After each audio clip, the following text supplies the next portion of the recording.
Hey, welcome to the G Lab. This is Mr. G with the first G video on the forms of energy. So energy is simply the ability to do work or cause change. In other words, it's got to be able to do something. And we'll find out that all these different forms of energy here are able to cause some serious change.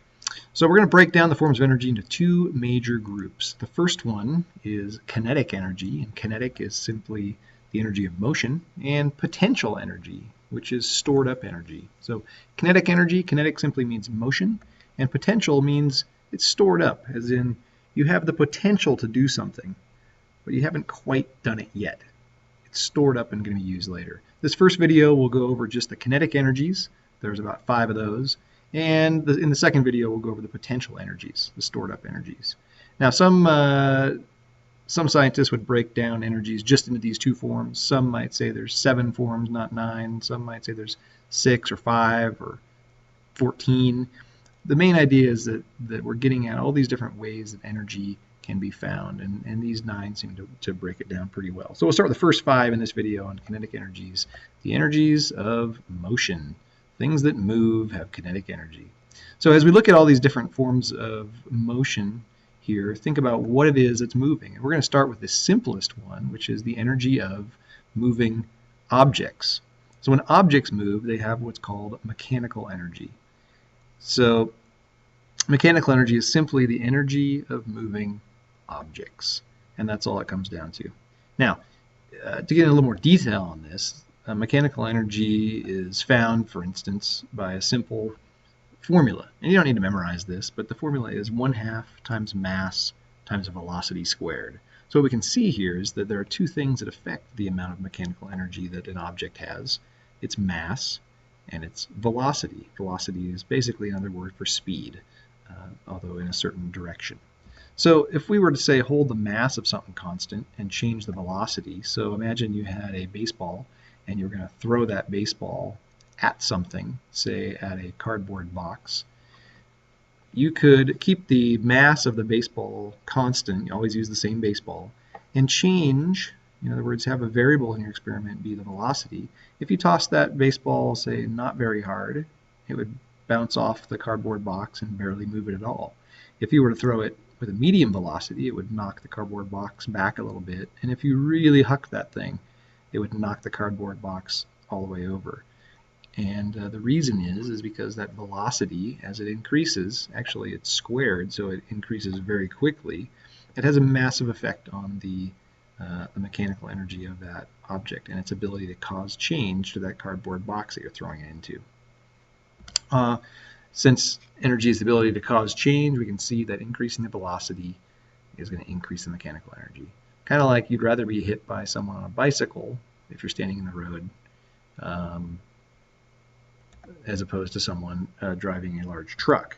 So that kind of brings us to our second one here. If the velocity is the same, let's imagine those two vehicles were traveling at, say, 20 miles an hour. I would rather be hit by someone that has less mass, like a bicycle, than being hit by somebody who is driving a large truck. In other words, the velocity, if you keep that constant, you can definitely increase the mechanical energy, cause more change by changing the mass of an object. And that makes sense. The bigger the object, the more damage it can do, the more change it can cause, the more work it can do. So there's mechanical energy. That's the basics of that. All right, thermal energy is another form of kinetic energy because it has something moving. And what's moving is molecules. So in thermal energy, we're talking about molecules that are vibrating and moving around. In very cold objects, those molecules are moving in place. They're hardly moving at all, and they're just simply vibrating. In warmer objects, they would be moving around quite a bit more. In hot objects, those molecules are really flying. In fact, this would represent, say, a vapor or a gas that's extremely hot, and the molecules are really flying around. So thermal energy is simply the motion of the molecules, the total amount of energy in all those molecules moving around in an object. And generally we measure thermal energy. We're technically measuring temperature, but we're measuring the thermal energy in an object using a thermometer. And so you'd find that, oh yeah, here we go, Fahrenheit, we're used to this, right? 32 degrees it freezes, 212 is where it boils, which are kind of random numbers. The rest of the world uses a more logical scale where the freezing point of water is 0 and the boiling point is 100.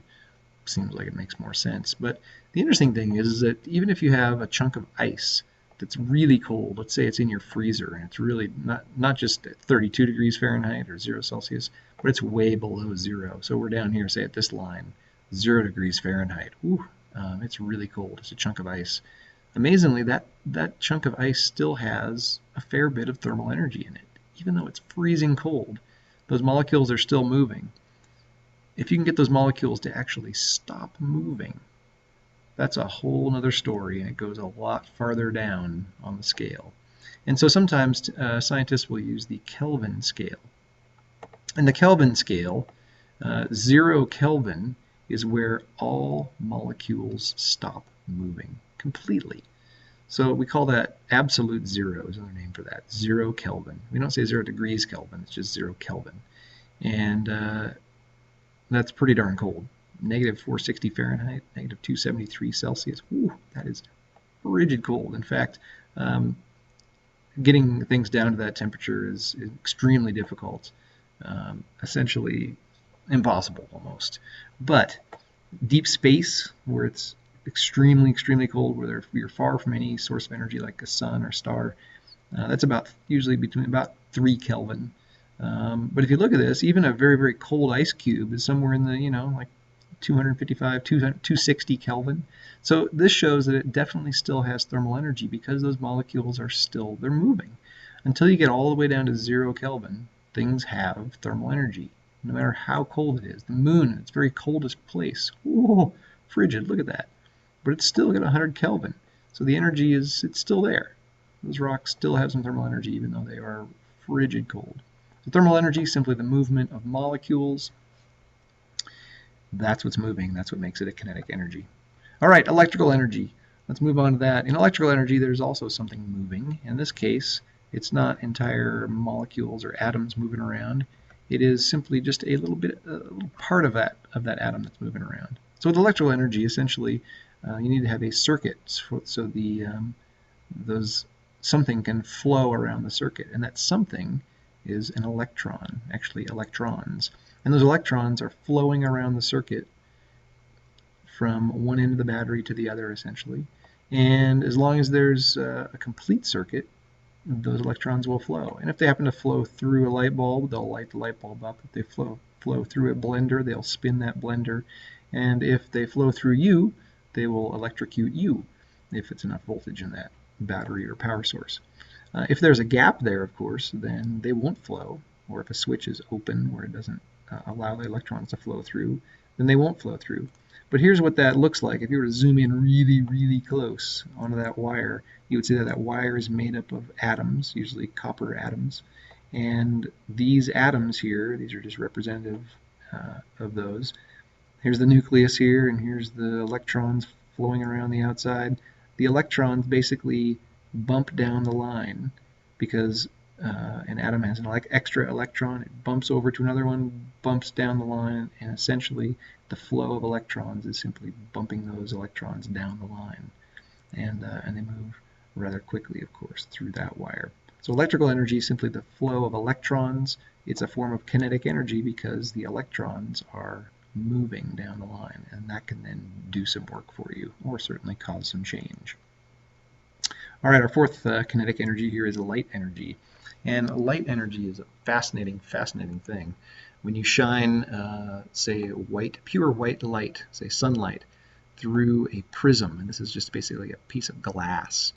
It could be a triangle shape like this, it could be a circle, it could be a drop of water even. What you find is that it separates out that white light into all of its component colors, all the way from red, orange, yellow, green, blue, indigo, violet, and all of those different parts of light are separated and make a rainbow of colors. And in fact, this is partly explains how rainbows are created in the sky. So what you'll find is if you were to actually measure the waves, the wavelength of these light waves, these beams of light, and here's a simple wave here. If you were to measure the wavelength from one trough to the next trough of a wave, or from one crest to the next crest of a wave, if you measure the wavelength of this light, you'll find that it is very, very, very short. These waves are tiny, and we're looking on the order of 400 to 700 nanometers. That's a very, very small amount. A meter, of course, is a pretty decent size, but a nanometer, we're talking a millionth of a meter. This is tiny, tiny, tiny wavelengths, just incredibly small. But the distance between these wavelengths essentially tells you what color that light will be. So if it's 700 nanometers, it's going to be red light. If something bounces off something that's yellow, for instance, it's going to, show 600 nanometers or so will show you that yellow color. So what this is the wavelength of that light beam. And we can see, as humans, somewhere between about 400 and 700 nanometers. And that's what our eyes pick up as visible light. So here's what all those waves kind of look like. Red light, of course, has these longer waves here. This would be about 700 nanometers. And all the way down to shorter and shorter and shorter wavelengths. Violet light here has this short wavelength of 400 nanometers. Now all these waves are traveling at the same speed, approximately the speed of light, because it's light. They're all traveling the same speed, but as a wave comes and smacks into your eye at the speed of light, you will see, essentially you'll see more or less wave crests hit your eye because they're packed either closer together or farther apart. Again, important thing here to remember, the light is traveling the same speed, the speed of light, but the color of the light depends on the wavelength of those lights, and then how that interacts with your eye and how your eye picks that up. So as white light shines into a prism, white light actually contains all of these wavelengths of light. So white light from the sun actually, the light from the sun actually contains all of those, and when it hits the prism, it bends them, and they bend differently depending on their wavelengths. It's a bit like when you say shoot a bullet into a lake, which we all do, of course, when we're trying to kill secret agents and stuff like that. We shoot a bullet into the lake. The bullet comes in at one angle and kind of bends when it hits the water.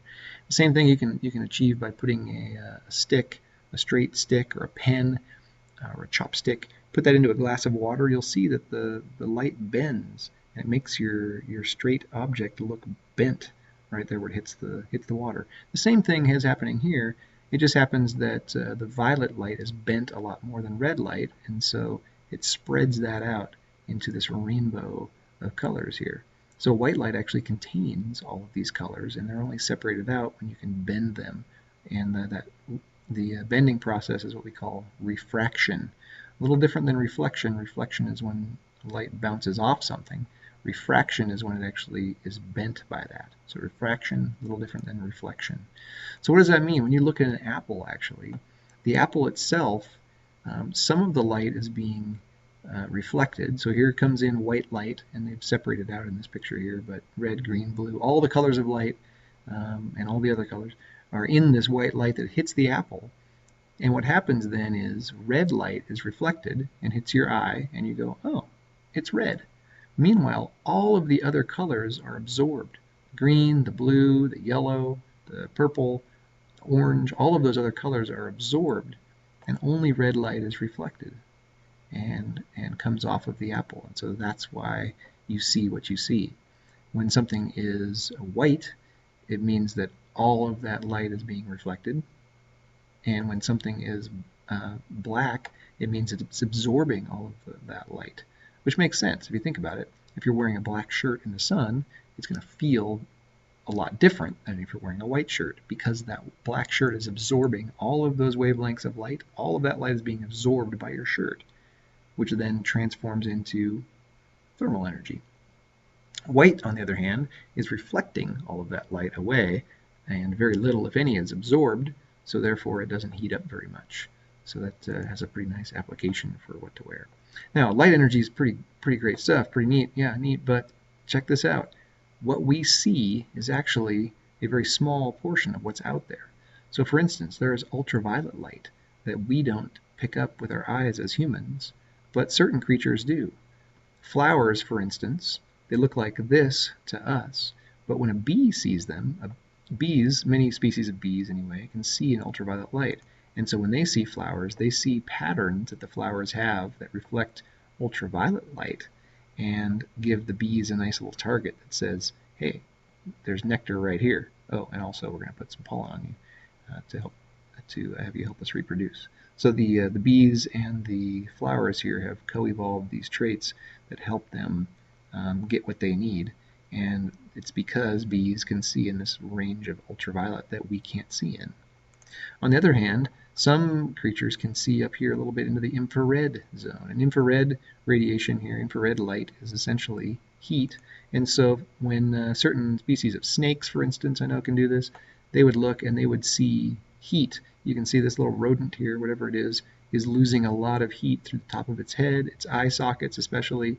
And so obviously if you are a snake or another predator, being able to see into the infrared range here would help you, because even when it's dark outside, you can still see some light, and it's that light that we would call invisible.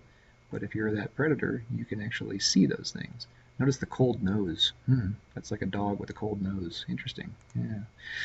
So there are obviously things that we can't see with our eyes, and there are in fact many things that we can't see with our eyes, because visible light is a tiny, tiny fraction of all the light that is out there. And this is what's called the electromagnetic spectrum. Another word for light energy is the electromagnetic energy. And you can look on here and go, wow, there's all kinds of stuff out there. Things that have very, very short wavelengths, way shorter. I mean, X-rays, for instance, are only 1 nanometer compared to the 400 nanometers of visible violet light. So X-rays, those things are so energetic and such short wavelength that they can go through, they just pass through your body, or at least through your flesh. They bounce off your bones a little bit, and so that enables doctors and technicians to look at X-rays that show what's going on inside your body, like bones. Gamma rays, cosmic rays, these are even more, ridiculously small, 10 to the negative 12th meters. That's way, way smaller than, it's a thousandth the size of a nanometer. Extremely small. And the idea here is that these things can just pass right through you, in fact. Some of these now we know can cause cancer. So for instance, X-rays, gamma rays, these ones here, you want to shield yourself from these as much as possible. If you're working at as an X-ray tech, or you're working at a dentist office as a hygienist, taking X-rays of people's teeth and such, you want to make sure that you're shielded from those, because continuous exposure to those is going to eventually damage your DNA. These interact with DNA and cause all kinds of damage to that DNA, which then can be passed on when those cells reproduce, and they can become a tumor essentially, and that gives you cancer. Ultraviolet light can do that as well. That's why it's important to wear sunblock that contains UV protection. Now on the other end of the spectrum here with longer wavelengths, microwave, radar, radio, and broadcast band, these are long wavelengths. These are 1 meter. Broadcast band is up to 1 kilometer, which is almost a little over half a mile. These are really, really long wavelengths. And again, we can't see these, we can't feel these, but what these do is these interact with, for instance, the antenna of a radio can pick up these wavelengths. We have the technology to pick those up and get the information out of them that we need. So you tune your radio, for instance, by tuning it very carefully to different wavelengths or frequencies of light energy. And even though we can't see them, they're there. Every radio station is broadcasting at its own frequency the information that plays the music or the talk radio, and all we have to do is tune into those. They're flying right through us and flying all over the place. We just can't pick them up without the right equipment. Radar is the same way. Microwaves, these are invisible light as well, but they will interact with. The cool thing about microwaves is that they call them microwaves because they're a micrometer is about how far the wavelength is on those. And what those do is they actually interact with the water molecules in your food and cause those water molecules to vibrate. And when water molecules vibrate, That means they're increasing in thermal energy, and so then it heats up your food. And it heats up the moist part of your food the most. If you have something dry in the microwave, like a piece of toast or a paper towel, those won't really heat up at all. But the, uh, the, the moisture in whatever food you're cooking is what gets cooked in a microwave. So that's kind of the whole idea behind that. So each of these waves interacts with different things, either with the radio antennas or water molecules, or the rods and cones in your eye and the visible spectrum of light here that we see, or your DNA and other things. So light energy can definitely cause change, can do some work, just like any other kind of energy, and it can be transformed from light energy into other things. Finally, our final kinetic energy here is sound energy. And sound energy is essentially the movement of air molecules bumping into each other. So, for instance, when you have a speaker and it's playing, the speaker is essentially bumping in and out. The little cone in there is bumping in and out and shoving air molecules into each other. And as those air molecules bump into each other, they transmit what we call sound, hits your ear, vibrates your eardrum, and then it sends that signal to your brain, and we pick it up as sound. The way a speaker works, basically electrical energy comes in, and because of this coil here, makes the magnet vibrate if there's electricity pulsing through it. And then the magnet is attached to this cone, usually made of paper or sort of light cardboard, and the cone vibrates and makes the sound to hear. Another application of this would be with tuning forks. So tuning forks vibrate very quickly. This is a super slow motion version of it, and they move those air molecules across the room, and you can barely pick it up because it's not very loud. But if you put those onto, say, something that will make more vibration, like in class here we put it on a guitar body or on the table, and the table or the guitar body can actually start to vibrate and move a lot more air molecules to amplify that sound. So we know that, of course, it doesn't just go in one direction. It actually travels in all directions out from that thing making the sound, whether it's a tuning fork or a speaker or a person's voice. In fact, that kind of looks like a little person there talking. All right, so let's take a look at a couple of graphs here that represent the waves coming off of a tuning fork. You can see some have long wave parts here and some have short wave parts. And so what we're looking at here from here to here is one wavelength from here to here, or you can measure the same distance from crest to crest or trough to trough. The wavelength here is short, the wavelength here is long. So how does that affect the sound you're going to hear? Does it affect the volume of the sound or the pitch of the sound? What you find is that the wavelength represents a deeper pitch here on this long wavelength, so it will sound more like and a higher pitch will look more like this, the short wavelength. So the wavelength affects the pitch, in other words, how high or low the note sounds. And if you were to look at these graphs here, you can see here's kind of an intermediate size wavelength, but what do you notice here? The difference is the height of the wave as it's represented. We call that the amplitude. And what do you think this does? Well, look at the root word here, ampli, like amplifier or an amp. Right? When you plug into an amp with a guitar, what does it do? Cranks up the volume. So this is a quieter noise here, and this would be a louder noise right there. All right, so there's the basics of sound energy. So we've covered the forms of kinetic energy, the energies of motion. Next up in the next video, we'll check out the potential energies, the stored up energies.